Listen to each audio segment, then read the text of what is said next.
At DSW, we ask the important questions, like, what shoes are you going to wear? Whether you're prepping for wedding season, festival season, or just planning the ultimate vacay, the right shoes can make or break an RSVP. So own the moment. You've got big plans, and we've got just the shoes. At the perfect price, of course. Get ready to get ready with Designer Shoe Warehouse. Head to your DSW store or dsw.com today and let us surprise you. Hey, want a cookie? Oh, I know you just ate, so you're craving something a little sweet. Besides, one cookie isn't gonna kill you. How about half? Just a bite? Bite it. Bite it. Bite it. Food noise isn't fair, but Mochi Health is. Your affordable GLP-1 source that puts you on a path to successful weight loss by quieting food noise. Bite it. Shh. Learn more at joinmochi.com. Mochi members have access to licensed physicians and nutritionists. Results may vary.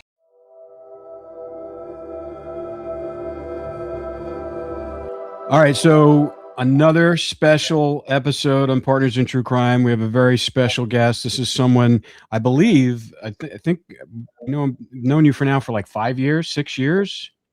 I can't remember when we had. Yeah. It's been, we're like family now. Exactly. This gentleman, Toby Thomas, is a very, very dear friend. He's become a dear friend of ours through this whole Molly and Colt investigation, and he was kind of thrown into it because he bought property right near where all of this happened, near, Long Hollow Road and Pike and Oswald. Like he basically bought property in ground zero of where all this happened. Mm-hmm. So, and it was after the fact. So he wasn't there. He wasn't the property owner when when it happened. And then we met him through Paula, and she told us to reach out to him. And then we spoke to him, and we realized this is a man who does a lot of different things and likes to see truth and justice and the American way. So he's like Oklahoma's Superman down there. And we fell right into being quick friends with him and understanding what he wanted to do. And he was also the one that who owns the property where Moxley Pond is, where the errant 911 call from Colby Barrack's phone that was sent to that Joe Russell heard and said, well, run that off for me. I want that.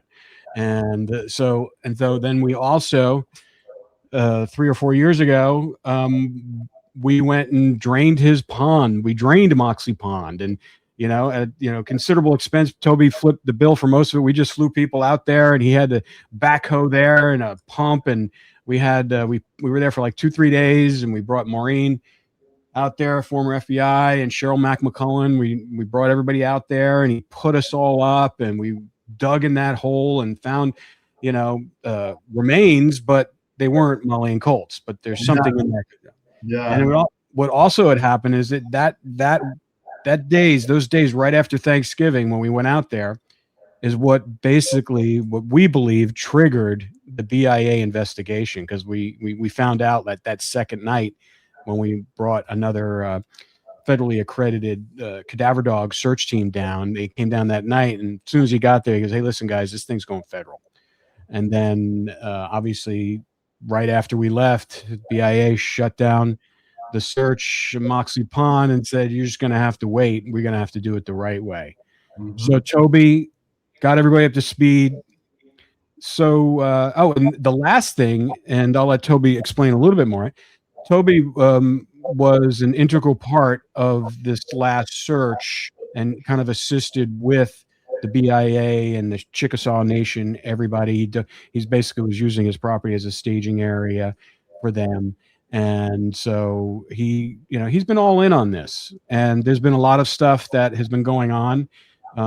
We talked to Toby a lot, but there was a lot of things that he couldn't kind of reveal to us about what was going on with the search. But today, he's going to tell us some things that no one's heard before, and he's going to tell us and kind of the methodology and what he remembers and what he saw firsthand. So, Toby, thanks for coming on. Thanks so much, Toby. I just want to say one thing before you start, is that Toby was so hospitable to us and to our team, and honestly has no skin in this game except for justice.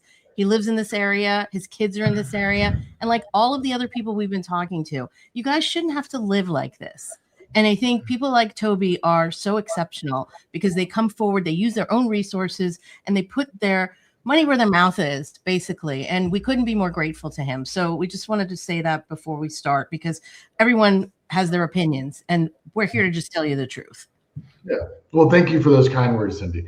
And it's very easy to host such wonderful people. That was, it was hard work, but it also was extremely fun and rewarding experience. And when you guys said you're going to bring the team, you freaking brought it. I mean, you brought some heavy hitters, and it was.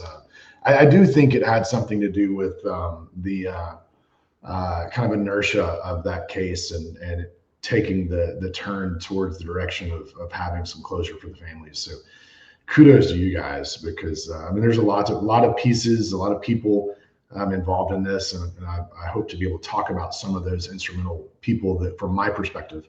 But you guys are definitely on the foundation of this, and I don't think that that Molly or Colt would have been brought home had it not been for you guys, as well as others. But I think every single person that contributed to this was kind of a brick in that foundation to ultimately bring closure for those families. It was definitely a collective effort, and we couldn't have done any of it without Paula. I mean, Paula's the one that started all of this and held that torch for so many years, and her cousin Misty, like those family members, they had to make that noise. And if we didn't see them on the news, we would have never even known about this story, even all the way back in 2017, 18, when we were researching for stories. It was their fight, and they kept at it. So we're so grateful that they were able to find Molly and Colt after all this time. Yeah, I mean, it's been one of the most interesting things. I've been a part of a lot of cool things in my life. You're right, from Paula and the family fighting, not taking no, not taking things that may have been insinuated as truth, digging for their truth. And then lo and behold, here comes Rob and Cindy. And there wasn't a lot when we bought that property in late 2016, would have been approximately 3 years after they went missing. I had heard about the case like the day I bought the place. And so I started researching it. There was just a couple articles out there. I mean, it was really confusing to me how 2 teens went missing. And I mean, I think the one I found was, what was it? Strippers, meth, and the sheriff. That's the one I found. That's what I found. Yeah, there was nothing. There was that and a Crime Daily, or Daily Crime had done a little piece on it. And that was pretty much it. Yeah, it was a BuzzFeed article. Yeah. And I'll tell you what really put me on the hunt, honestly. I mean, Paula had, as soon as Paula had contacted me when we'd purchased a property, I mean, basically opened the gate. Look, whatever you want to do. If on my property, let's just not go crazy. Let's do logical things. And she did. She was extremely respectful. She always brought out professionals. But there was just so many missing pieces. There were so many rumors, because I started asking around. We kind of got involved in the community. And it wasn't until, honestly, your Oxygen Channel episode where I went, okay, here's some meat and potatoes. There's some things that you can work off here. And a lot of those things weren't public knowledge, or they had not had a public platform aside from Molly and her family, which did a phenomenal job, obviously, of getting it to that point and continuing on. I remember watching that. I think I watched it in March, right before COVID, and going, okay, there's more to this animal that needs to be discovered. And lo and behold, there's a lot of it. But this case is haunted us since we first started it. But like you're saying, I mean, there was no media attention on it. It's haunting. There's so many layers to it. Mm-hmm. And it's unbelievable that these kids were able to be brought home, to be honest, because we didn't believe that that was ever going to happen. Yeah. I mean, there's layers, but then when you boil it down, I mean, it's still like 3 kids go into a woods, only one comes out, and then that one has basically never really explicitly said what happened. Yeah. And my thing is my lane is not the prosecution side or who done it. But meeting Molly and understanding the community. I'm sorry, not Molly. Meeting Paula and understanding the community, and seeing what a hole that left in this small part of Oklahoma. it did become, it was a goal that I didn't know if any of us would ever achieve, was to bring them home. And we'll talk about more about that later on the podcast. But it was truly, there was not a dry eye on that property, at least from the staging ground that I was at, whenever they were discovered. So it'll be an interesting conversation for sure. Yeah, I mean, we honestly didn't think they were going to be found after hearing all of the horrific stories of what happened to their remains, and the caustic acid and the barrels and the hogs, the feral hogs that run rampant in that area. In fact, Paul even told us they were searching in an area pretty close to where you guys eventually, and where the BIA eventually found them. And they didn't go in that area, and the searchers didn't go there because they were told there were feral hogs in there. So it was like, that's kind of just for your listeners, feral hogs, it's kind of a misconception that they're going to attack you and they're going to come after you. I mean, it's kind of like people are afraid of snakes. I mean, they can be dangerous, but they don't really want anything to do with you. And what's so funny about feral hogs is if you follow a trail, they just run by you. But they can be. I know, Toby. I did a National Geographic show with feral hogs, and I was out there with a gun and a knife, and I was terrified. Well, I guess it's just it's a cultural thing. I think you're just used to it. I think for women, I get why Paula didn't want to go down there. Yeah, no, well, and there are, it is anytime you're out in the woods on private property, especially in areas, there are those little hairs on the back of your neck that stand up. Right. I mean, I don't cross fences because I was told as a child that you get shot. Right. And in some cases, in some parts of the country, that's true. I think if y'all had crossed some fences that you shouldn't have, you probably would have had some major issues that you were not hoping for. So I do understand the reluctancy of going in areas that you're not familiar with or have proper law enforcement or locals with you, because it can be extremely intimidating. And this area is known for intimidation. And they've, they're certain individuals or have historically been pretty good at it. Oh, they did it to us. Yeah, I mean, to us every day we were there. I mean, there is an element there of the Wild West in that part of Oklahoma that people still are kind of relish in. There's a lot of nice people there. I mean, we've met some of the nicest people in the world in Oklahoma. But there's, like everywhere, there's another element. And the element is kind of hidden behind the acres of farmland and fences and these small communities. And there was what we found that was really interesting but not surprising, as with all agricultural and livestock communities, there was a huge methamphetamine problem in that area. Yeah. And and people were baking, and they were making that meth and selling it locally. I mean, and using, and when you sit there, I can't remember, we were in a McDonald's, I think in Ardmore or something like that, and so seeing a bunch of young people with no teeth, and just kind of like having they had like the lips like an old person. It's heartbreaking. And they're just kind of like grinding like that. It was just, we saw quite a bit of them, and it was like, well, this is obviously a problem here, and obviously that was based upon what we know in our investigation. That was the flashpoint of what started all this. It was a raging party that weekend, and a lot of drugs. And Con and Colt did not like each other. That was a known fact. There was a history there.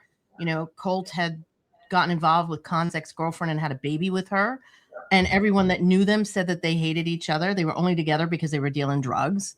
I mean, that's a fact. We've heard that from multiple people. And apparently Colt had money on him that night for dealing. And, everyone says, well, what's the motive? Who knows? I mean, was it a drug deal gone bad? We don't know. Were they, set up? We don't know. These are questions we don't have answers to. But like you said, we're not here to prosecute. We're here to just kind of unravel what we saw and what we know, and that's it. And what happened? What happened? And what we participated in. I mean, we participated in searches and draining that pond. I mean, and then after the BIA got involved, I mean, there was a stop down. We didn't hear a bunch of stuff. We actually suspended the podcast for months because we just figured, let's see how this plays out. And well, we also don't want to interfere with law enforcement. That's not what we're here for. We're here to kind of stir the pot, get their interest, and then once they come back and take on a cold case, go. Yeah. And if you need our help, we'll be here. Yeah. And then we used to have, any information that we did get from tipsters and stuff like that. I mean, we had a call to action at the end of our podcast. And, we said, listen, if you don't contact us, contact the BIA directly. Here's their number. And so we hope that some of that helped in a way to kind of move the ball forward. But obviously, BIA did a great job. The Chickasaw Nation, anybody who assisted in that were interested in trying to find the truth, did a great job, because we came to that point in February.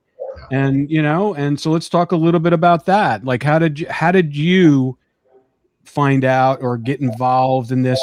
How were you contacted? If you can kind of reveal some of that, because it was, people tried to get on all those properties before. I mean, there were warrants that were shut down. We couldn't believe that warrants were being shut down for something like that. How innocuous is it? I mean, thousands and thousands of acre, and they say, well, one of the judges say, well, it's going to destroy the land and stuff like that. And we're like, what? Well, at the end of the day, and the fortunate and unfortunate part in cases like this is that those warrants, and I talked to some of the judges, right? I mean, this is a small community. We go to church together with a lot of these same people. It's not uncommon to bump into, sit next to someone at the restaurant, right? And we get to have some of these conversations. And unfortunately, with warrants,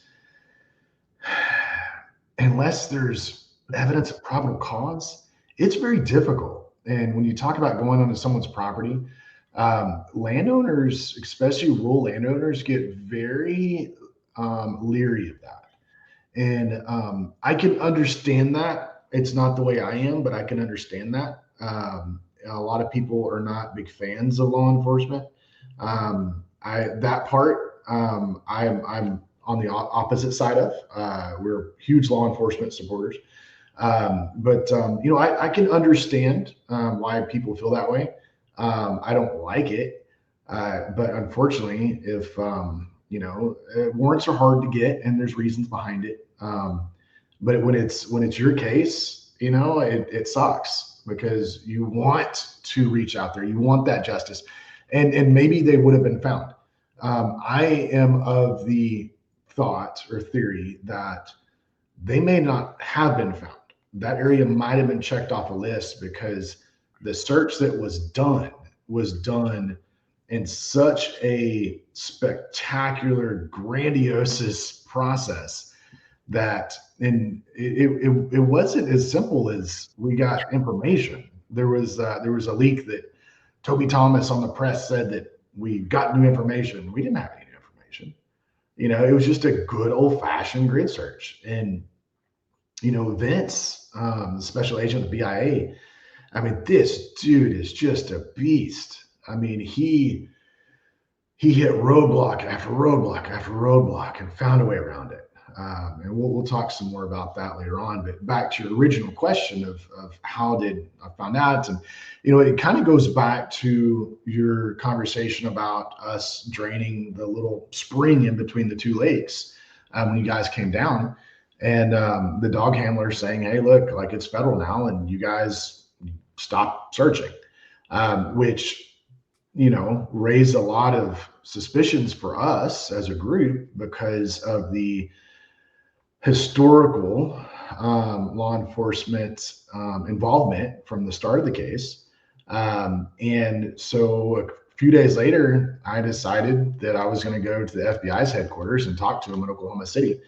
And I called the dog handler, and I told him, I was like, hey, whoever called you, tell them I'm headed to the FBI headquarters. I'm meeting a U.S. Marshal there, my lobbyist, and a congressman, and I'm setting the prairie on fire, and I'm going to burn him out.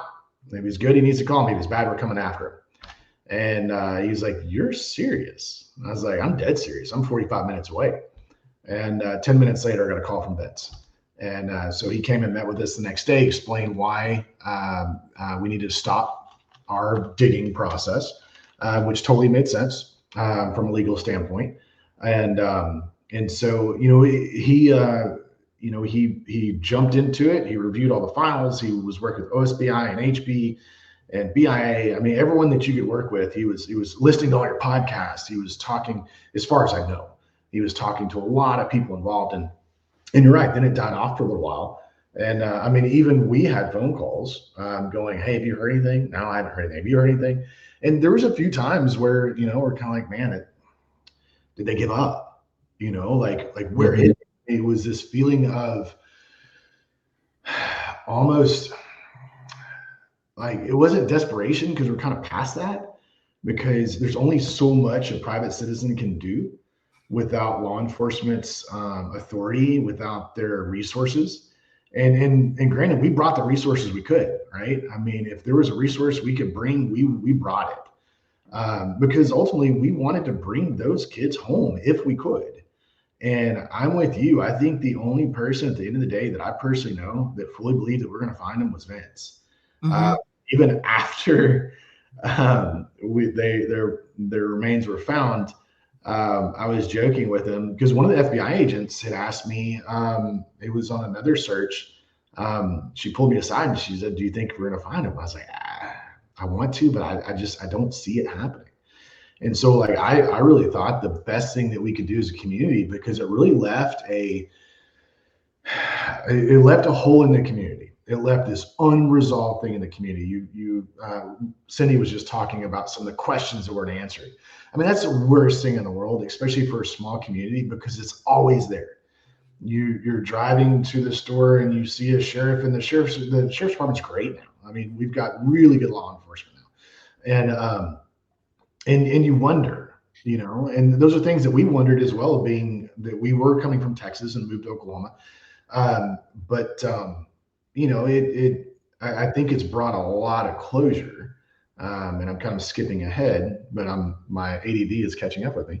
Back to your original question, that search was planned for a year, and it took a lot of work. So when you're talking about warrants and things like that, so you can't go into someone's private property without a warrant, and it's really hard to get a warrant without probable cause, right? Which we discussed.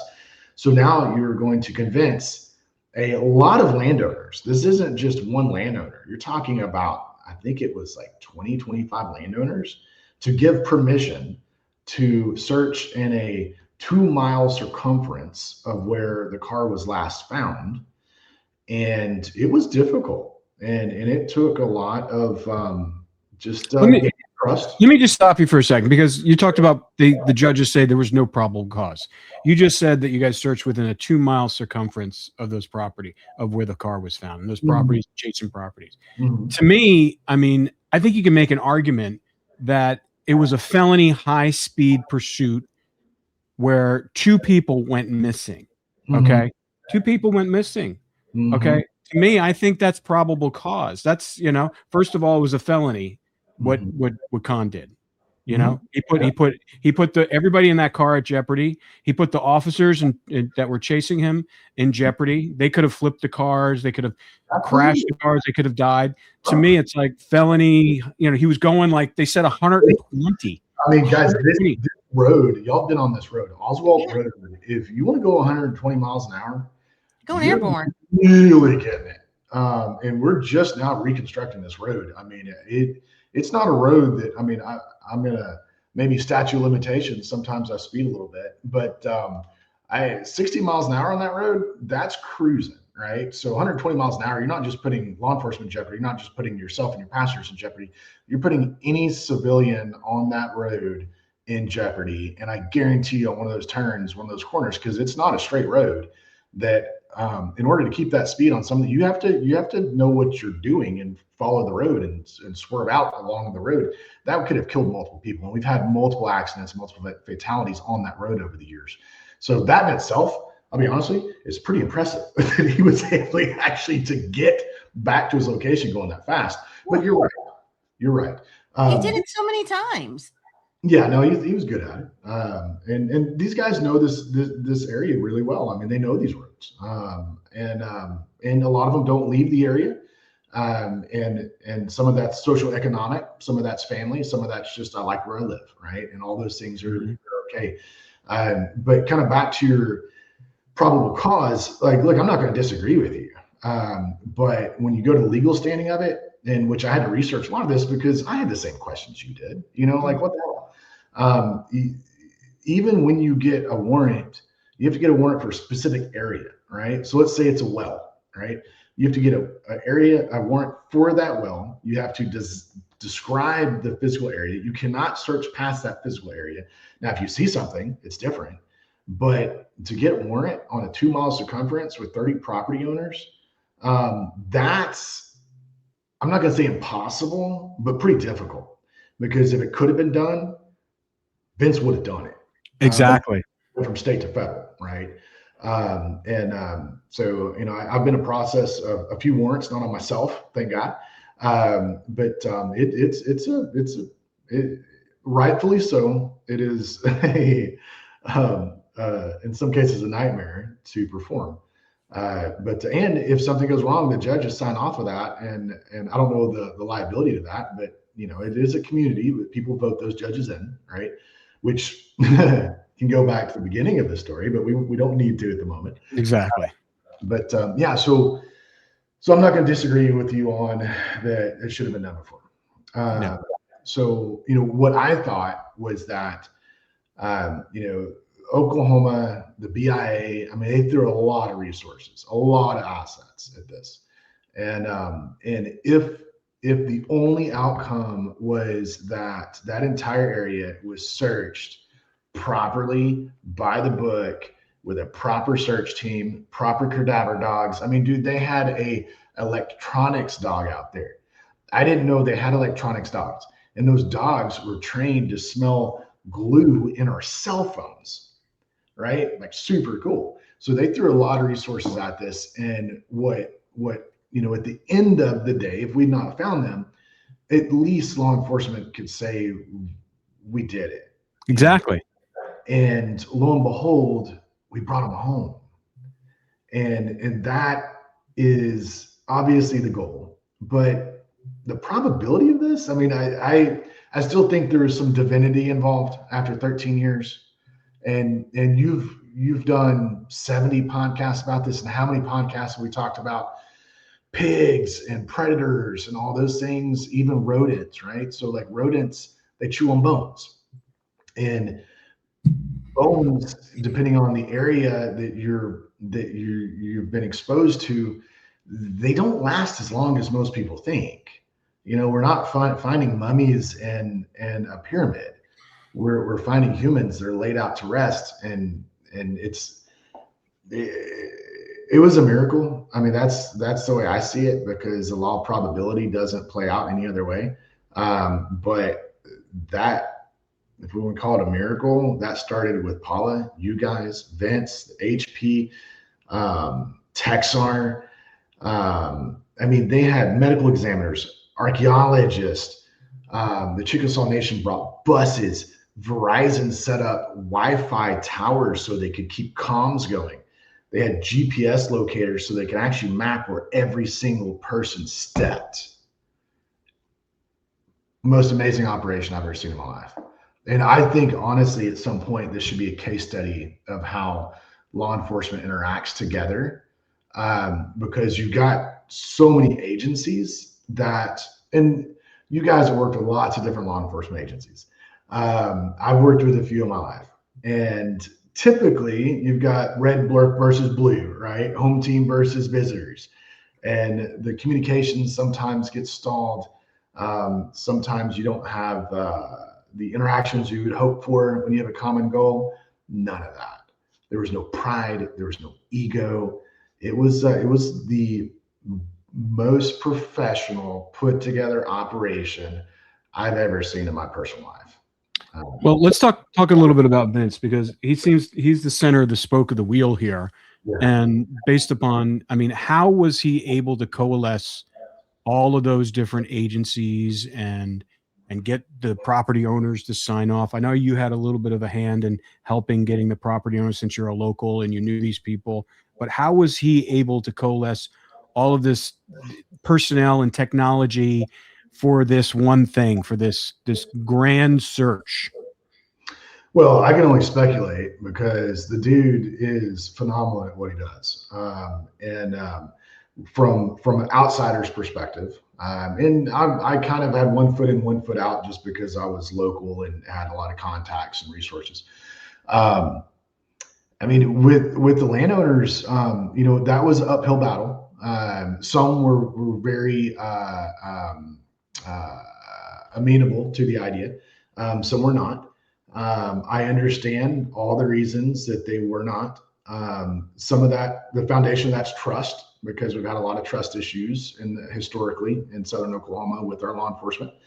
And the other part is, in some parts of Southern Oklahoma, it's not good to be seen abetting law enforcement, because now you're a snitch, right? Even if you don't know anything, you be considered a snitch. So he had a kind of an uphill battle. And we had talked, and he came up with an idea. What do you think if we meet some of these guys at your ranch? And so there's kind of we've got a local there as well. We also had the detective from Light Horse that's amazing too. And so we met, we talked. The first meeting out of, I think it was like 30 landowners, it was only 2, and we were happy about that. And then from there, Vince just did what he does, and he was able to convince these people. And one of the things that I noticed in my involvement in the search was not hands-on, because I'm not law enforcement, but I did get to see a lot of things and hear a lot of things. And one of the things that impressed me the most is, like, he was such a professional. I mean, there was no trash left. If there was a way to not make tracks, he didn't want to make tracks. He wanted to be welcome in someone's home and do the right thing versus just showing up. And a lot of the fears were just like you talked about earlier with the warrant, and people being afraid they're going to turn over their land, they're bring bulldozers out and stuff like that. Nobody's going to do that. But you have to prove it to say nobody's going to do that. It was highly impressive of the way he orchestrated just the local community. Then you go into the law enforcement side. I don't know, the guy's magic or something, because there were a lot of, I'm going to say from my perspective, I think there were some people that didn't want anything to do with it. I think it was an old case. I think they didn't think things would be solved. I think they thought that, if you, from what I understand, if you look at case files, you just got this smorgasbord. You guys probably understand, because you've probably done the request, but just not enough information, right? And he started back at ground zero, and day one, what was going on, went over interviews again.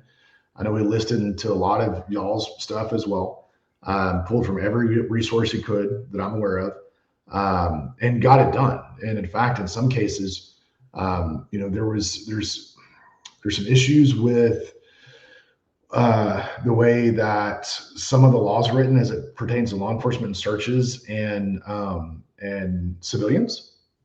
And so he was actually able to connect with Techstar out of Texas, one of the most professional search agencies I've ever seen in my life. These guys are badass.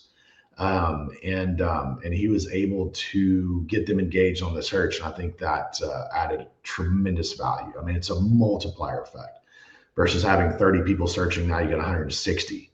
And that's impactful, because one of the things about this search is there's only a certain amount of time you can do this before you kind of have to call it off, because we are talking about federal, state, and local resources, and each one of those resources has a dollar tag to it that's paid by the taxpayer. And as loving as we all are, and as much as we want to dedicate to every single person, it's hard to do in some cases, and especially in rural states. But yeah, it almost like it's, he was a professional. He is a total professional. But it was almost like he was looking as if he was related to these two people. Yeah. It had the same kind of tenacity and determination. And that's based upon just how we feel, based upon what we've learned, and where the investigation, because like I said, we went dark right after they told you to shut down the search. No, can't do that. And we're like, well, what can we do now? We tried our best, and we thought we found something, but it turned out not to be it. But now it's just like, all right, well, at this point we got to turn it over and see what happens. We got to wait and see what happens, because we took it to everything we possibly could at that point and followed every lead, even though when we stopped the podcast, we were still getting leads. Oh yeah.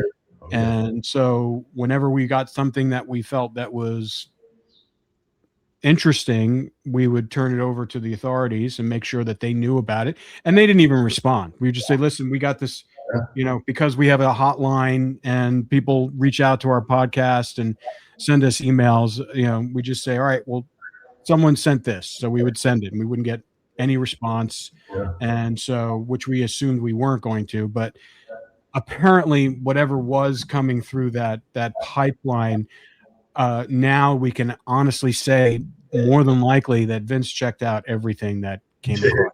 Yeah. And being a doer, you guys are doers. The hardest thing in the world is be patient. Yeah. Especially in a case like this, where you historically see all these roadblocks that really shouldn't have been, right? And faith is a weird thing, right? Patience and faith is a really strange thing. Having faith in a person that you believe is doing the job, but you don't know. And then all of a sudden you find out he's been working. And this guy, he reminds me of like one of these old Western detectives where, almost like a Texas Ranger back in the old days, where he does not quit. And you may not know it. He may be having coffee in the corner over there, but he's listening, he's watching, he's learning. And I truly believe that Molly and Colt would not have been found had it not been for him. I mean, because you guys expended every resource you could. I expended every resource I could. Paula expended every resource she could to where it probably was bad for her health. Even her son mentioned that, like I lost my mom for a while because like this was her. I mean, if any of us lost a family member, I'd hope it'd be the same way. I would hope that we would have the tenacity that Paula has. I would hope that we would have the ability to hear things that may not be true about others and yourself and keep going. Mm-hmm. Right. I mean, that is a spirit that I don't ever want to mess with. And on top of that, she had to listen to the horrible things that people were telling her that happened to Molly and Colt. And she was like, I don't care. Just tell me. Right. I need to know. She got to the point where, listen, just tell me what happened.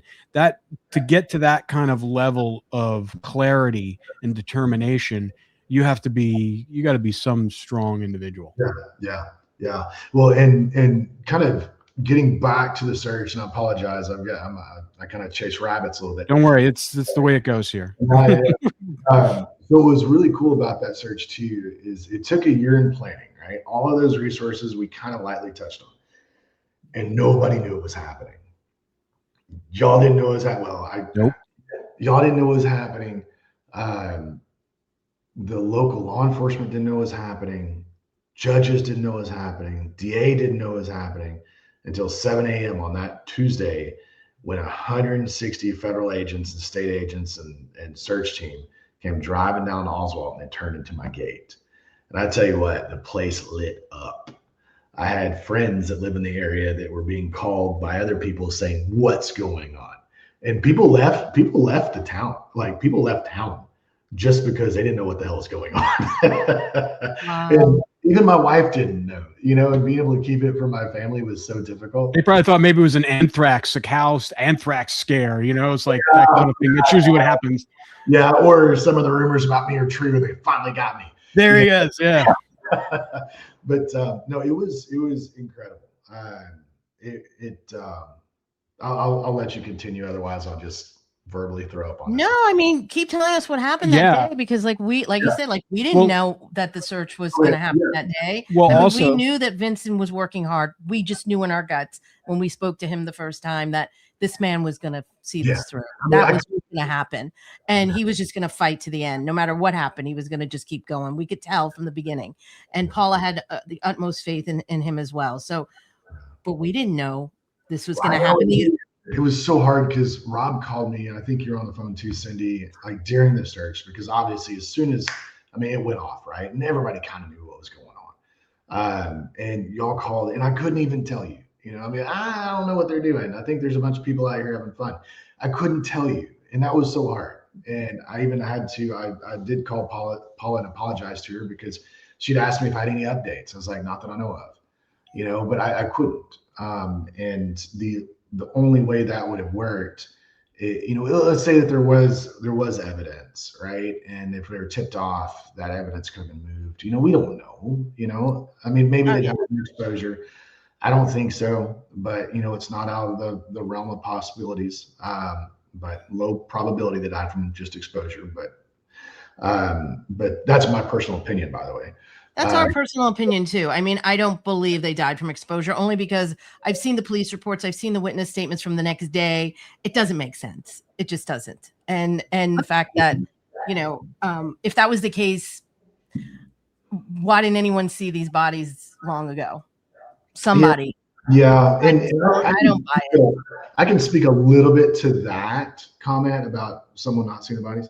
I mean, there was a deer stand, I think 100 yards from where one of the remains was found. I think I was not on the search, but I can tell you, being on my property. So that, I think that property was like 1,600 acres or 1,500 acres, something like that. It's a lot of land.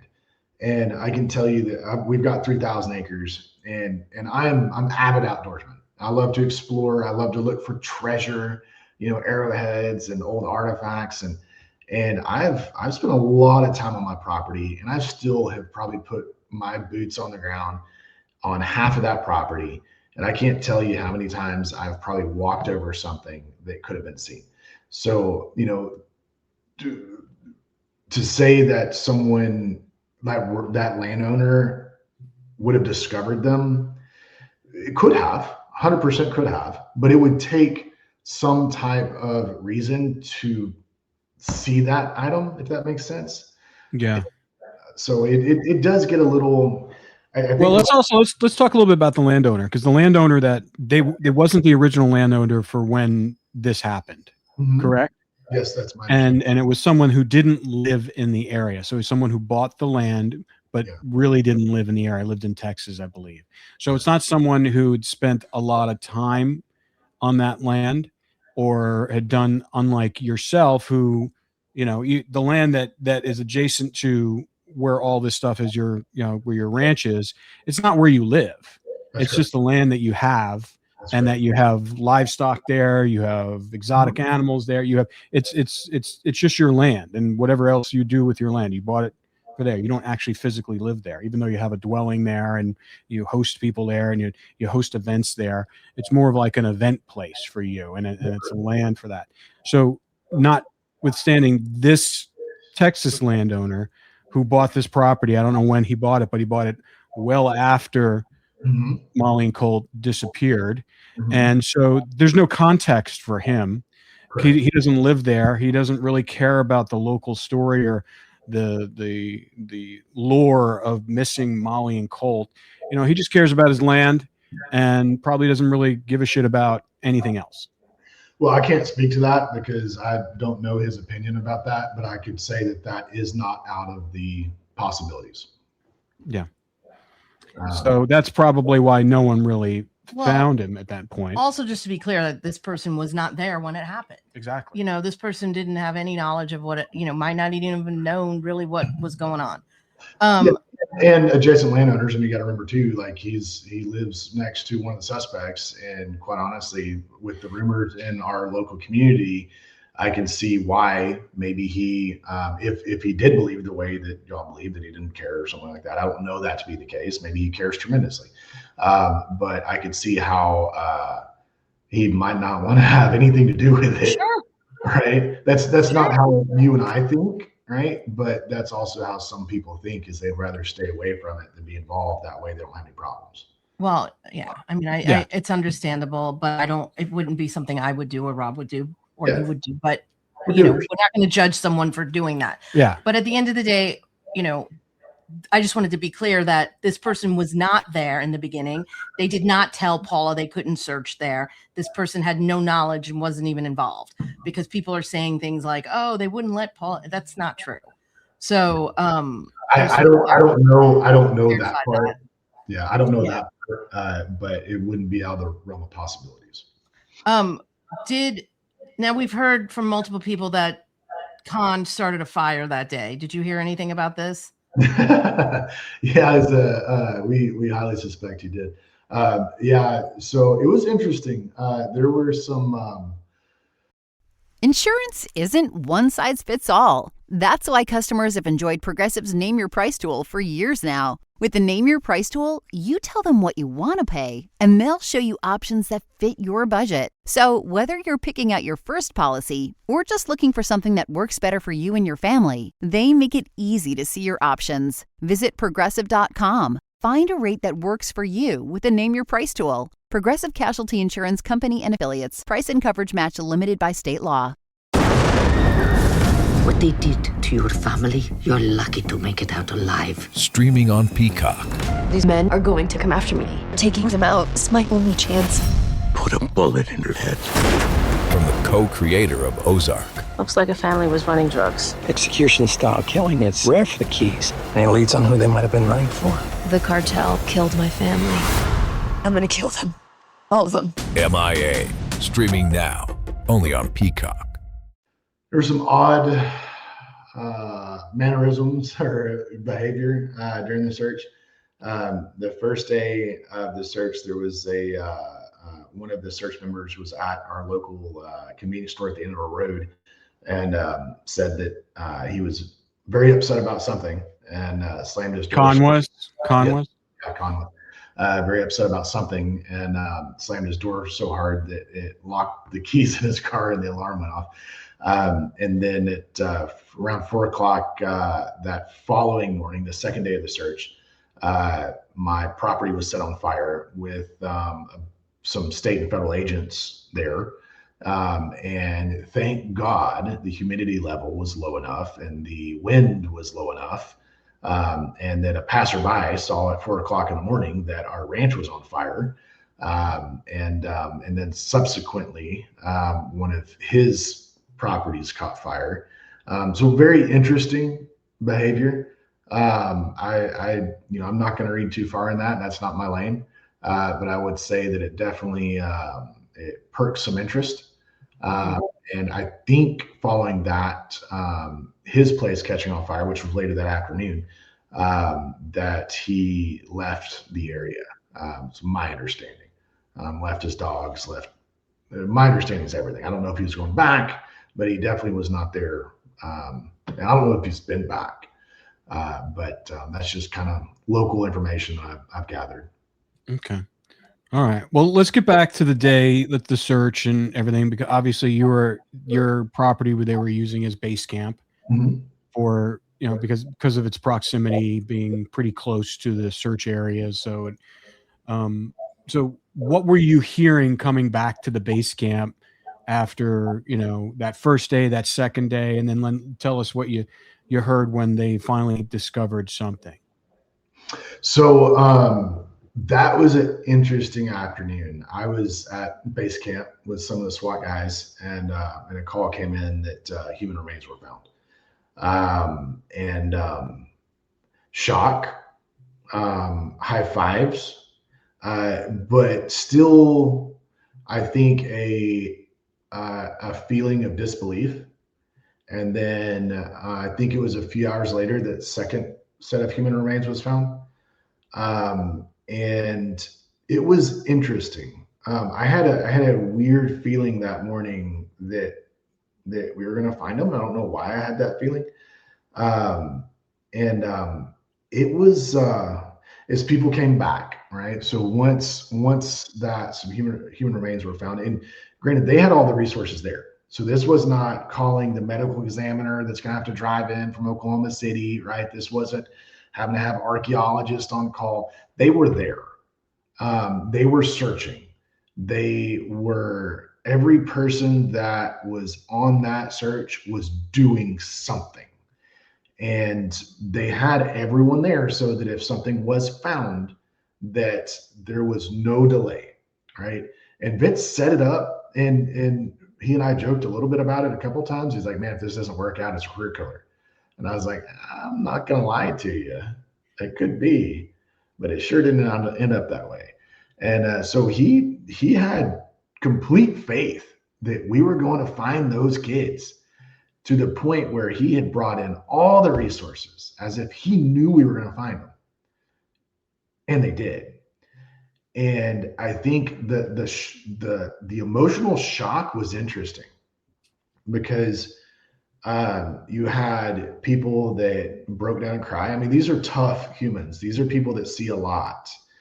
And one of the things that Vince talked about before the search started, the Chickasaw Nation, amazing group of individuals. I mean, I cannot say better things about that tribe. They brought a medicine man out. They blessed the search. They blessed everyone involved. They said a prayer for the search.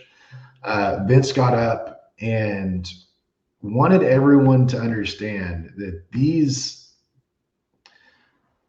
I'm gonna call it a target, right? These targets, they have a name. They are children of someone. They're brothers of someone. They are father of a son who did not know what happened to his father. And whenever a family member disappears, there are a lot of rumors. They went to Wichita Falls, they're in Mexico, they're part of a biker gang. I mean, how many rumors are there out there, and what do you believe? Right? And he wanted to bring closure, and they did it. So that feeling of, at the end of the day, when they were found, you could cut the air with a knife of just pure joy, happiness. People were thanking God. I mean, it was probably one of the most amazing experiences I have ever had in my life, of watching this group of just amazing humans accomplish this, and bring these kids home. That's a miracle. Honestly, divine intervention. I mean, that is a miracle. I cried the second I knew they were searching. I said to Rob, "They're going to find them. I know it. I felt it that morning." And I lost. We just both cried, because we couldn't believe finally that they were going to be able to do this. But again, Vincent's tenacity and commitment to this case. No one was looking at this case when we first got involved 8 years ago. No one cared. No one wanted to know about it. The poor sheriff that came after Joe Russell was a nice man, and he did want to help, and we did speak to him. And then Marty was amazing. Marty was really a nice man, and he really wanted to do something, and then he passed away. And then it was just like, there it goes again. Now there's nobody's carrying the torch here. So when Vince came along, we were just so grateful. That's why we were like, turn the podcast off. We don't care. Like, we just were so grateful someone took this case on like he did. Someone with that tenacity who really was going to get to the bottom of what happened. And I still believe that. I don't think just, they found their bodies. Thank God for that. And their families are able to bury them and to put them to rest in a proper manner. No one should be left out there like that. These kids do have names. I've always wanted to humanize them. It's always bothered me that it's just been like these faceless people in this rumor mill. And I love that they brought the Chickasaw Nation out there and the medicine man. And I think that's divine intervention, finding these kids. Yeah. And I knew things were serious when you weren't returning my phone calls. I know, man. If I think that text, she goes, "I can't talk." I can't talk. Can't talk. Because anybody knows Toby talks. I know. Toby can talk. So when he's shutting up, I'm like, all right, we're maybe getting close. Something's happening here. I know. Because we know so many people in the area now that live in that area because of this case. They were lighting up our phones. They were sending us pictures of, all the trucks and all the vehicles and like that. They were sending us pictures of the fires and it's like that. People were like, "Oh, I was at the gas station." We're like, "What are you talking? What is going on?" It was crazy. I'll be honest with you, it was so crazy. Like that period of time, I had a very close friend of mine. A lot of my buddies are tier 1 guys. Called my wife. And he was like, "Hey, is Toby okay?" And Emily's like, "Yeah, he's good, And he's like, "This is just a lot, and even for Toby." And she's like, "He looks like he's aged 10 years, but no, he's hanging on there." But there was a couple of times I got in my truck and I got on the road and I cried, and then I dried my eyes and got back into position so that I didn't look like a wuss. But it was emotionally jam-packed from the start to the finish. And I just, we could talk for hours about all the things that went wrong prior, but I really want to talk about what went right. Yeah. And this is what is supposed to be done. And having the detectives, having the SWAT teams, having the search team, having the medical examiners. I mean, dude, the Chickasaw Nation had people, one of the girls named Jessica, and she was like a logistical beast. Anything they needed, she had. She was on it. She was on radio. She was everywhere. I mean, it was like an all-star team. It was like was it the 90s Olympic basketball team? That's what it was for law enforcement. And it was just incredible. I still think it was a miracle. I think it was grace by God. But I think the vessel for that miracle and that grace by God was Vince. Yeah. Yeah. And he deserves a medal. He deserves some type of award. And the funny thing is he's quiet. He's existential special agent that you'd see in a movie that's just tough, smart, logical, and gets shit done. And thank God we have people like that in this country. Because if my family goes missing, and if I go missing, just know that I went missing. If my family goes missing, I want someone like Vince. And someone like y'all.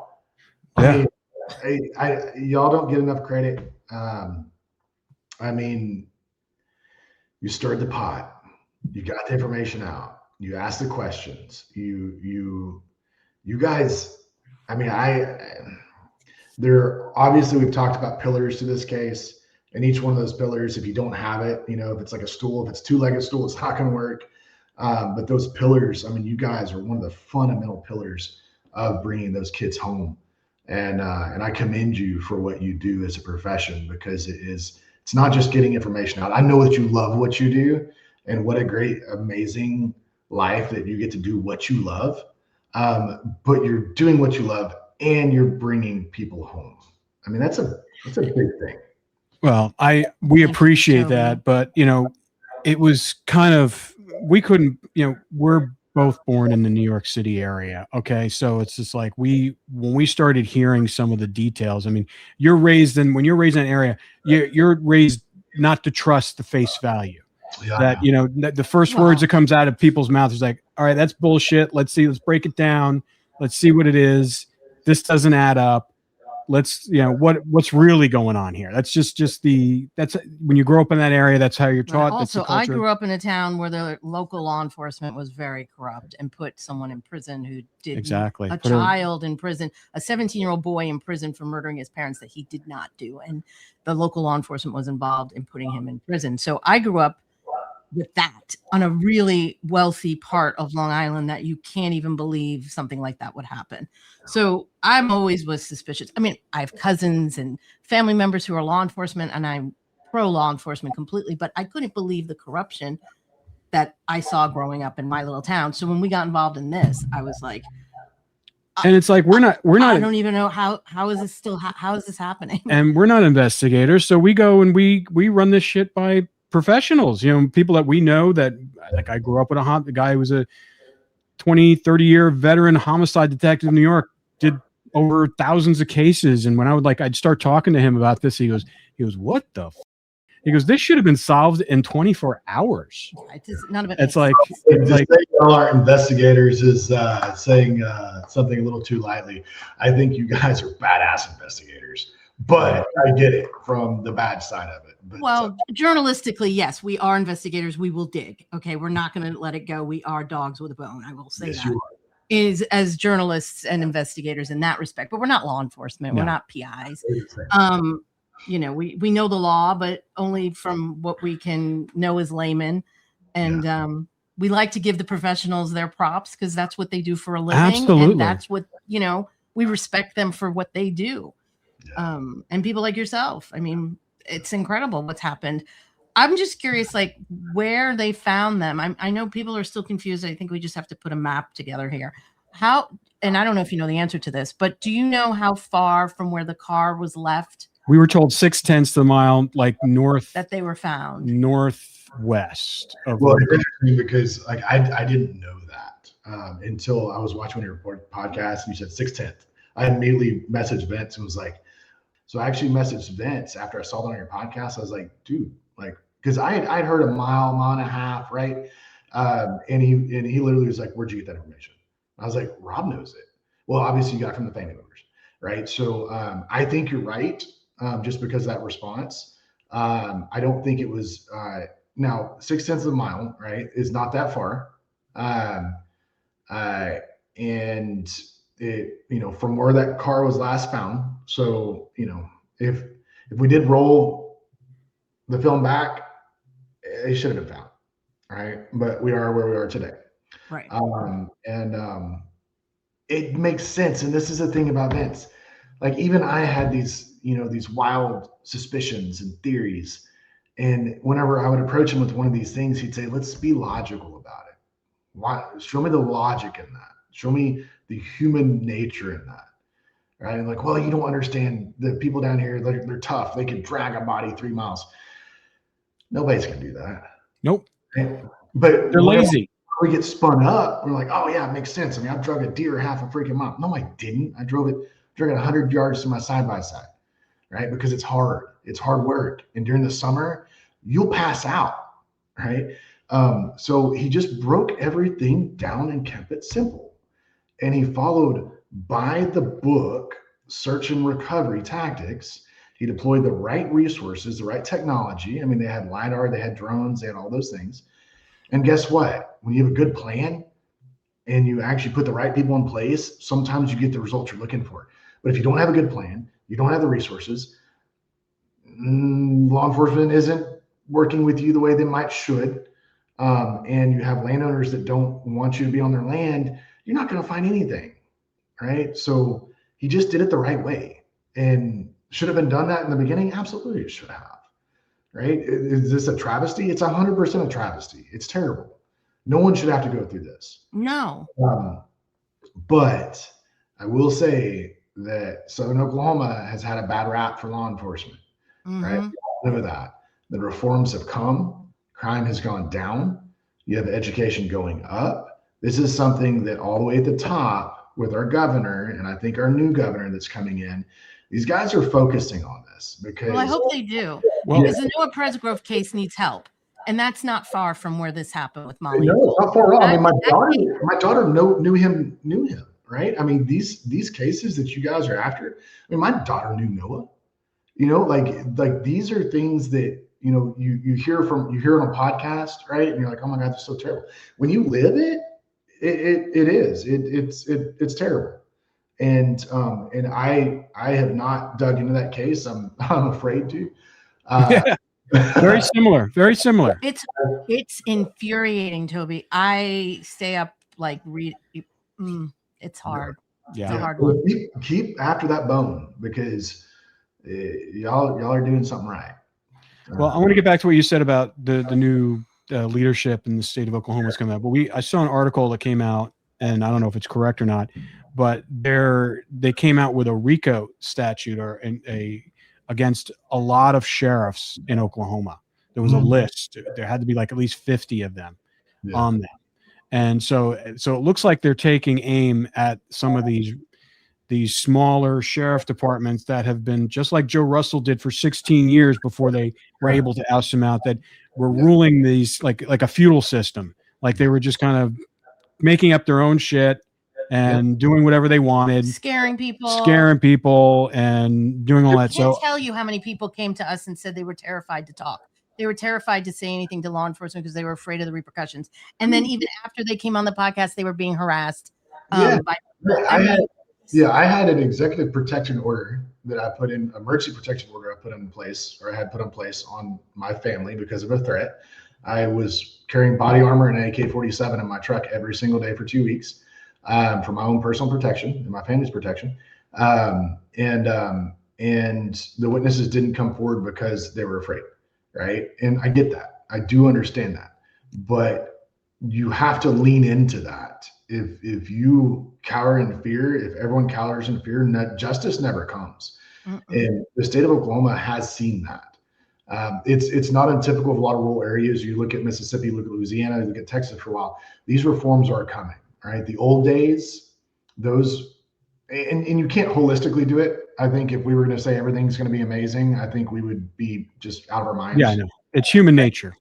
Yeah, but having from the top recognize it, going through HP, going through the sheriff's departments, going through local police departments, there are corruption. You can find corruption anywhere you go in this world, right? I've traveled a lot in this world. I know a lot about corruption. And you can't do away with all of it. But there was a scene out of a TV show, I think it was Linus, where one of the characters said, "There's good and there's bad, and our job is just make sure the bad does not take the lead," right? And you're seeing that in our local governments. You're seeing that from the top down here in Oklahoma. We're 50th education. That's not something we're proud of, right? So there are things being put in place to raise that and to bring this community out of those substandard, what I'm calling substandard living conditions.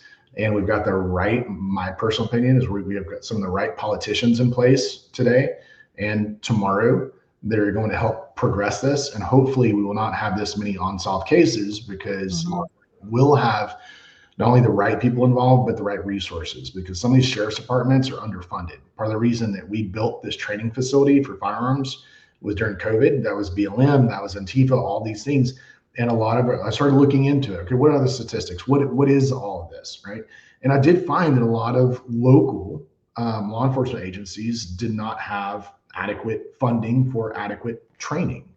So we literally built a firearms training facility so that local law enforcement can train for free and be properly trained with different ideas and views to help the community, right? So there are ways to do this, and the state of Oklahoma is doing the right thing. And so I don't want anyone to get the idea that Oklahoma is this corrupt hillbilly state, because it's easy to feel that way sometimes hearing some of these things, because we are a state that's growing and doing things the right way, and it does take time. And quite honestly, when we sold our business back in 2016, we could have moved anywhere in the world, and we moved to Ardmore, Oklahoma for our children. So there are some great, amazing things about this area. And obviously we have overshadowed by some interesting characters. But those things are starting to fade off as they should. That's good. Well, that's good to hear, because we still get messages from people in the area that they say, can you look into the local corruption independent of all this stuff? And we're like, okay. I go, are you willing to come out and help us? Because we can't just do it ourselves. And what's your response? No. Well, but then they don't respond. Yeah. And there are still traces of that. I'm not going to lie, but they're not prominent. And guess what? People get to vote, and you need good candidates, right? Exactly. And that's been one of our problems historically is having the people that do want to step up and take the responsibility, because it is any of these sheriffs. I mean, these are large responsibilities, and they do have a lot of power. They've got a lot more power than people know. Yeah. And not everyone wants to take on. It's not a job that gets paid a lot of money. It's very much a political position as well, and not everyone that applies and gets elected is always the right one. But thank God for the ones that are. Exactly. Let's get back a little bit back to the day that they found the remains, because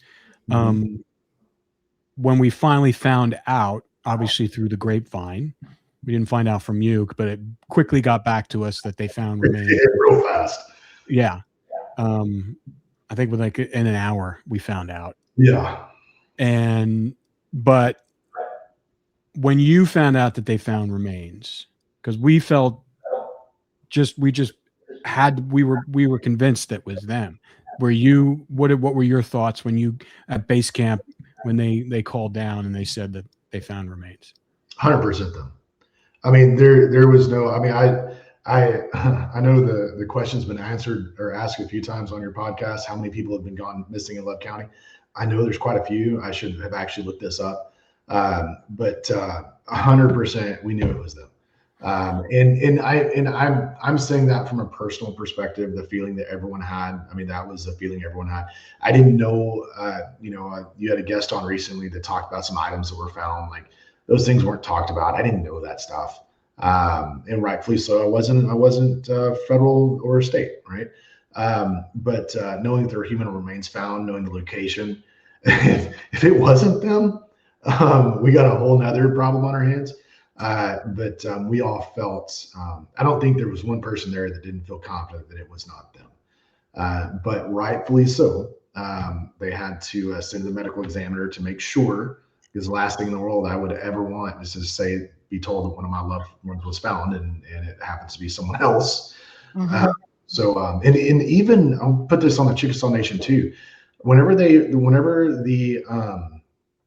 remains were found, immediately victims advocacy unit was out, and there's 2 women that are absolutely incredible, and the commissioner went out, Vince went out. I mean, it was this was not this, and I don't know what a routine disclosure of human remains to a family is, but I don't think this was it, because the amount of love and compassion that these individuals had that wanted to talk to the family members. I mean, it was one of the most loving, caring things that I've seen from government officials. They cared about these kids. They cared about the families and being able to bring this information to them. Yeah, I mean, we knew it was them just because, I mean, it had to be them. But it still was a shock. I've yet to see photos of the human remains. That's not something I really care to do. I know that they're found. That's not my lane for anything else. But it's it was highly emotional, still is, to be honest with you. Yeah. No, when we started getting messages, obviously through the family and stuff like that, that there was a cell phone and there was jewelry and there was clothing, because they said, do you want this stuff back? They asked the family if they want it back. Well, then we're like, well, we're pretty sure that it's them at that point. I mean, obviously we'll wait for the official, medical examiner's ruling. And I want to talk a little bit about that too, because that's kind of like the other cross to bear here, that now that they have been found, they have been identified. Then I think last week they came out with the medical examiner's findings saying that there was the way they died is unknown. Mm-hmm. So now we have another bone of contention to kind of really figure out and how this case is going to move forward, if it's going to move forward. And what are your thoughts about that?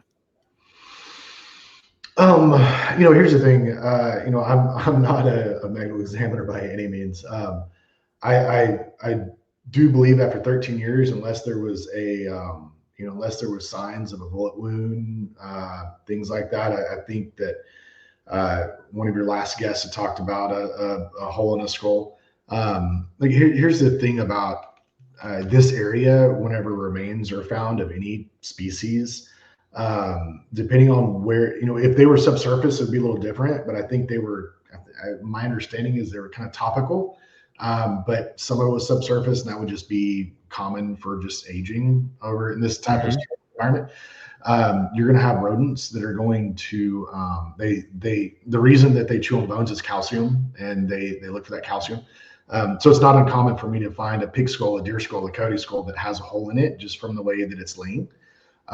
So, I haven't seen those photos. If it was a bullet hole, I think the medical examiner would have been able to very easily see that based off of how that works against bone matter.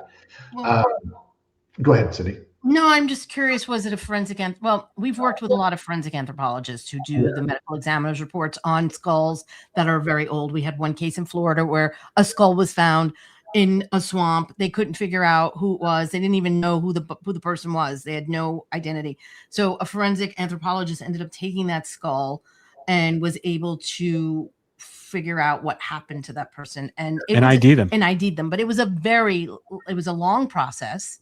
It was not in a couple of days. It was a several months with multiple experts weighing in on this individual's skull. And I just feel like the speed at which this happened, and knowing what we know about medical examiners' reports and how they need to be really curated, and experts need to be weighing in, especially on a case like this where there's so much controversy about what happened to these kids. I just feel like there should be more done. We don't know for sure. It says unknown. That doesn't mean it's not a homicide. We do know that they can say they don't know how the person was killed, but they're not going to rule out a homicide. But again, it seems that it was done rather quickly for this type of remains. Well, so there are a few reasons I think that it happened, and I'm not going to disagree with you. I'm just not an expert, so anything I'm going to say is going to be speculation. I'm always happy to give my opinion, right? But I also want to say it's my opinion. But part of the reason I think that it was done quickly is that they dedicated a lot of resources to it because of the exposure. And I think there was, this was a big case, right? So Vince took one of, if you were going to draw a cold case out of a hat to try to focus on, this is not the one you want to draw. No. So, he could have taken a lot of cases that were much easier. I'm just saying much easier. I don't know, but this was a hard one, right? This was one of Oklahoma's top cold cases. And I would say in the United States, one of the top 100, maybe. I'm just going to throw it out there because there's a lot around it, thanks to you guys, right? So for me to say anything about the medical examiner's finding would be unjustified, however, I do agree with you, Cindy. I think that if there's opportunity to explore further, I think it should be done. I have been biased before whenever we found what we thought was that tongue, which made no sense. It was a tongue, and turns out it was buffalo tongue fungus. I didn't believe them. I drove. I told the medical examiner that that's my property. He cannot destroy it. And I got in the car. You guys remember, and I brought it back, and I took it straight to a veterinarian buddy of mine, saying, "What is this?" As soon as we put on the microscope, I saw the fibers. I remember from biology class from when I was a freshman in high school. And I was like, "Oh no, that is actually plant matter." And I've been a total butthole. Right now, yeah, but you don't know. None of us knew. Even we had experts down there. We had Maureen. They were like, she was like, "Oh yeah, that looks." Yeah, and the thing that made me a little bit, I thought was kind of problematic, is when we called the medical examiners from your house to tell them that we think we found something. They go, "Oh, just drop it in the mail." Yeah, and I was like, "What?" I'm like, "No, we're not dropping it in the mail. You're gonna have to send somebody to come pick this up." Because and the only reason we were kind of like, why did they say that? Because everything prior to that, this case, any piece of information, the T-shirt that was found in the woods, to guns, to machetes, to other stuff that was handed over to local law enforcement, magically disappeared. Yeah, and so it was just like, because I agree with you 100%.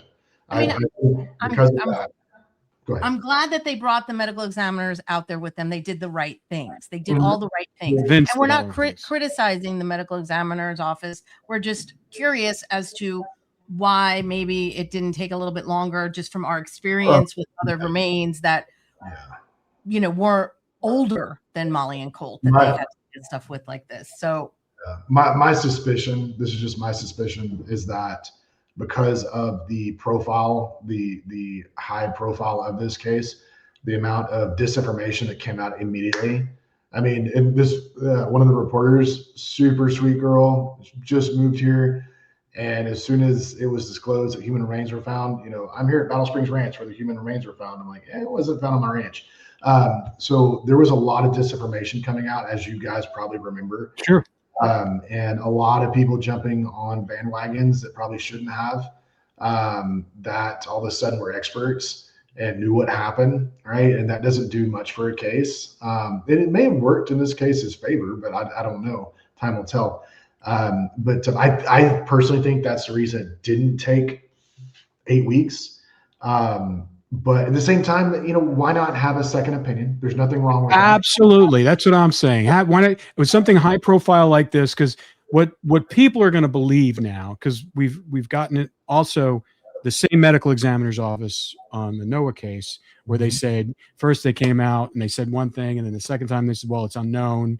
First they said it was trauma, blunt force trauma, and then they came out, well, it's unknown. They wouldn't classify it as a homicide. So now the case is kind of in limbo, and that's what you feel like when they identify it as unknown. Because here's the thing, worse, man, it's so much worse. Now it makes it worse, but it also makes it simplifies it for the legal system. It does. Because then it's like this. What's her name? Carolyn Henke. I don't even know her first name or last name. She's the DA in the area that is who's charged with. I've heard great things about her. Excuse me. I've heard great. You talking about our DA? Yes. Yeah, I've heard really good things about her. Well, I'm hoping that she's gonna, I mean, God bless her, and I hope to God that she's treating this case with the amount of respect and latitude that it needs. But what it does with the legal process when in an unknown death, it allows them to not charge someone or not further an investigation, because then you can say, well, we can't determine how they died. We can't classify it as a homicide. Mm-hmm. I mean, I'm not a lawyer, and I want to bring a lawyer on here, criminal defense or criminal, both prosecutor and a defense lawyer, to kind of figure out what are the options with this case with that kind of ruling. Can and I don't know. Obviously, we don't speak to unknown also gives it the ability to change as well, right? So yeah, absolutely. That's what I'm saying. Like if that's what happened with that skull, like. It went in the beginning unknown until this forensic anthropologist, who was an amazing, this team that they have in Florida. And after they all did their findings, it changed. I mean, it can change. Yeah, absolutely. Yeah. Now, if they had stated natural causes, maybe that would drop any further case that might be going on. I don't know that, right? But would it have been great? Well, I'm not going to say it'd be great. I think the answer a lot of people are looking for is homicide, right? We want justice. We want clarity. We want to know what's going on because the math doesn't add up, right? It does give. I'm going to assume it gives the prosecution, if there is a prosecution, the ability to further investigate as a potential homicide or whatever that might be. I'm not an expert in it. But back to your original question. Why not have a second look? Why not have a third look? Absolutely. It doesn't hurt anything. No. Nope. Doesn't hurt anything. Yeah. So I also fully support our medical examiners unit because they're great people. Yeah. Absolutely. But I honestly, I would, if I was the medical examiner's office, a case like this, I would want a second look just so they can say, hey, listen, they can't. Yeah. It's not on me now. It's like, listen, we have two reports that are, somebody that's unbiased, probably out of the state, which would be great, that has no stake and claim of the ramifications of any of these decisions on this, just to say. And I apologize to them we had a little powwow. We called it a powwow at the ranch after the event with kind of leadership. And, I jokingly apologized to the medical examiner's office because I was a little bit forceful in some things that I thought should have been looked at more clearly. And lo and behold, one of the bones I found was a pelican that looked like I remember that. a female's tibia. We thought we had a tongue, and honestly, when I talked to medical examiners about what we thought was a tongue, I know one of them had told me that it was really interesting. Like they were kind of like, what is this? Right. And ironically, the girl in Oklahoma City that I went and got the sample from went to school with Molly. There's so many ties back to this case. Oh yeah. And one thing I will, if you look at the negative or you look at the positive and a negative, right? So, this tragedy brought a lot of sorrow to the community. I personally think if there's something that good came out of this, it's that the community now knows what true law enforcement really is. Exactly. Right. And so that's been, I believe that you have to look for the bright and the darkness sometimes, and seeing people like vets, seeing people I mean, these people that would come out of the bushes. I mean, it was funny. The first day, one of the searches, people wearing short sleeve shirts, and I'm like, oh, y'all are so screwed. And they came out covered in blood, right? And people got poison ivy and poison sumac, and they kept going. One of the detectives, Derek from the Chickasaw Nation, he was sick. He was literally sick, and he was out there searching. And we kept trying to send him home, and he's like, "I'm not going home." No, right? I mean, those are the type things you want to see in these searches and these cases. Yeah, the dedication and the tenacity and the commitment, and we're just so grateful to all of those people, and to Vincent and Chickasaw Nation, Light Horse, all of these people. I mean, it's a miracle, to be honest. But it took someone from the outside to bring all these people together. I mean, Vince was from the outside. He wasn't. This isn't his area. Yeah. So it was like it did. And I know that because I know how many times he's had to drive down to that area. Yeah. And it's not close. So it's like he was an outsider and who basically saw something that wasn't getting done properly and saw a lot of holes. Yeah.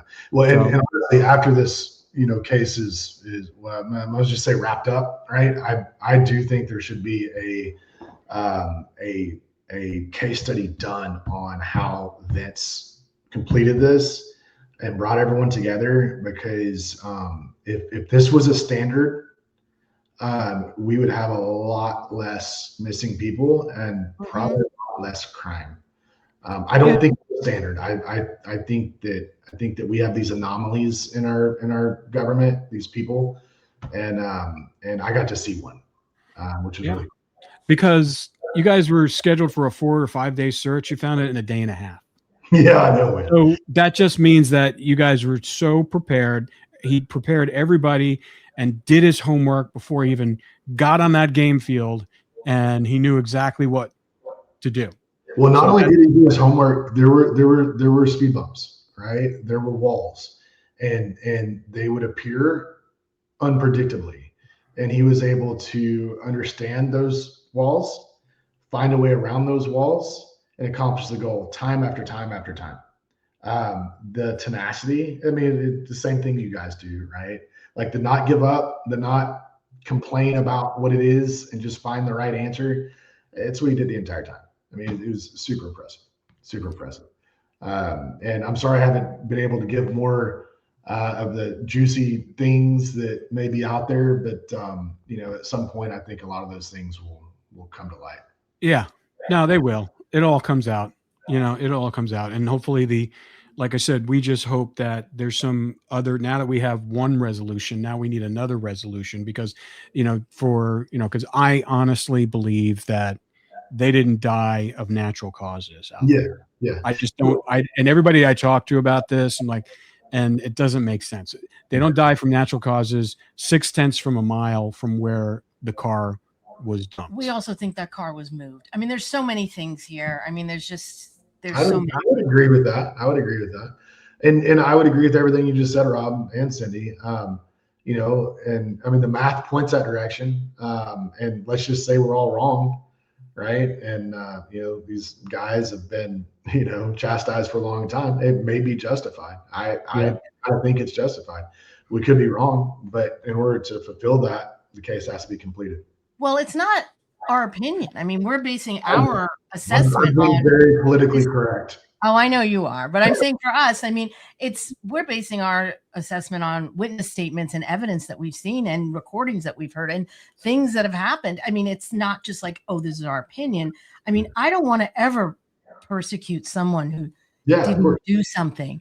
We did a whole documentary on wrongful convictions. We got people out of prison who were wrongfully convicted. We are not here to wrongfully convict or persecute anyone for doing something. And that's why, that's not what we're here for. But what we do know is that there's dozens and dozens of police reports and witness statements that all point in that direction. And that needs to be looked at. That can't just be brushed under the rug. And that's, was the impetus for all of this. Yeah. I mean, because before we had all this circumstantial evidence, but no bodies. I know. And now we have bodies. Mm-hmm. Now we have bodies, and now it's just like, yeah, we can't fully determine. The other question I had for you real quick is that, do you know how close the two sets of remains were to each other? I don't, but I just judging based off of the time frame that I recall was a couple hours between. If you think about a grid search and just kind of play that out mathematically or logically, I'm not going to think that the distance was very far, but I also don't think they were right next to each other. I don't know that for a fact, but I'm going to say that they were.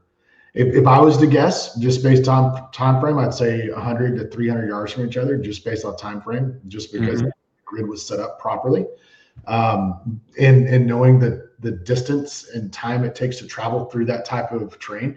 I mean, guys, this was not like these searches, like these were hard searches. These were, I mean, if you can imagine, I think it's hard to imagine a thick rural area, but think about a jungle. And vines and thorns, and you're having to use. Oh, we've been there. It's awful. Yes, and what they did, which I typically don't do. I'm typically following game trails because it's path of least resistance. They weren't following game trails. They were using a grid. So if there was a bush of thorns or poison ivy, they were going through it. Right? Because 13 years, all of this stuff can grow up. We had multiple fires since then. We had a really big fire back in 2014. And so, all of this vegetation, it's not the same as it was. And there were ravines, and there were things, and people twisted ankles. And so just based off of that knowledge, I'm going to say probably 100 to 300 yards. But I don't know that for a fact. Got it. Okay. But I don't think they're right next to each other. Okay. If that makes sense. Yeah. Yeah. No, it does. It makes sense. But that opens up other questions, right? Like, well, there's always questions. There's always questions. Regardless, though, they were found and they were dead, and it was them, and it was, as we confirmed, 0.6 of a mile from where the car was dumped out, and it, all those there, and we were there. We saw how close the property line of the NIPS property line was from where that car was. We can, we were there. It's probably maybe 300 yards, from their fence line. And we know that because Cindy had a laser sight in her head when she was, right near the property line. And so there's a lot of stuff that you do know. And so like the circumstantial evidence is overwhelming. And it's, I'm just curious to see how this plays out now, and whether or not Vince is still in the investigation, whether it's turned over to somebody else with all this information. Because I think that would be really unfortunate if it's handed off to someone else, because they're not going to know the nuances. There's no way they can get up to speed the way, just like people, you don't know what you don't know. And it's like, you have all this information. We've been wandering around in this pool since 2018. We've been to Oklahoma dozens of times. Yeah. And so we know, it's like, how do you translate that to someone else at this point, as far as an investigation and being able to take it over the goal line? Well, here's kind of, I would say the bright side of those comments is that I do know that current leadership wants the truth, right? Regardless of whatever truth or direction that goes. But it is not something that's being pushed on the rug. It's not something that's being looked at lightly. I think that if there is a way to get caught up to speed, I'm going to say that they are being caught up to speed. And I think we will know the truth at some point. I have no idea what a timeline looks like that, because you bring up a good point. One, Cindy brought up the medical examiner. How did it happen so quick, right? Let's say that in 4 weeks, our district attorney is like, nope, no homicide, no nothing, right? That's going to cause a problem too. So, I mean, it could be months. I hope it's not a year. I hope it's not 2 years. But I think justice will come in whatever form that looks like. I think the truth will be told because you got the right dogs on the hunt now, and I have not seen them get off a scent. And okay, good. That's good. Okay, good. That's good to know. That's good to know because it would be really unfortunate to get this close.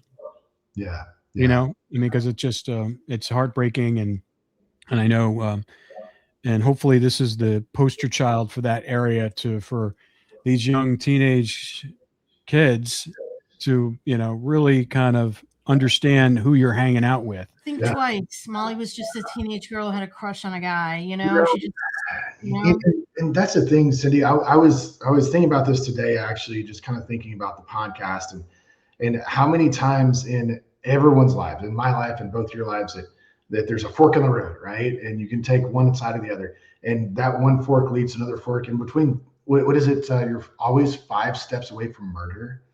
I think there's someone famous said that so many times. 5 bad decisions and you're in the face of murder, right? So those kids listening out there, don't do drugs, don't hang out with bad people, right? Trust your gut. Community, trust your gut. If you think something is wrong, get out of there. I mean, we've told our buyers, like if you feel bad, you feel off, don't care about what people are going to say. Just get out of there. Call somebody. Even if you're in trouble, even if you do something really stupid and you don't have anyone else to call law enforcement. Because even though you think that you might get the book thrown at you, if you do something really stupid, you will. But look, law enforcement is there to protect and serve. And I know they got a bad rap in some cases, and that's the minority of law enforcement. Completely. But they're there to protect and serve. And I guarantee you, if you're in trouble and you call a law enforcement agent, they're going to come and they're first going to see you as a person, right? All of those things could have been prevented, right? And obviously an armchair quarterback is the most fun person in the world to talk to. But to those people listening, just make good decisions, you know? Well, trust your gut. I mean, Noah Perziger was with his friends, but he also had a bad feeling that night, you know? He was with his friends. So be careful who you run with. Yeah. You don't know who you're running with, you know? Make sure you trust your gut. That's the most important thing. And Molly had a feeling she shouldn't have gotten in that car, you know? Yeah. And you know, unfortunately in rural communities and, you know, social economic areas that might be on the lower scale, you know, looking for community, looking for outlet, looking for that family type environment, a lot of kids go the wrong direction. They do. That could have been all of us at some point in our life with a few poor decisions. But anyway. Exactly. Okay. Well, Toby, thank you so much. So great. Thank you, bud. So great to see you. And hopefully more to come.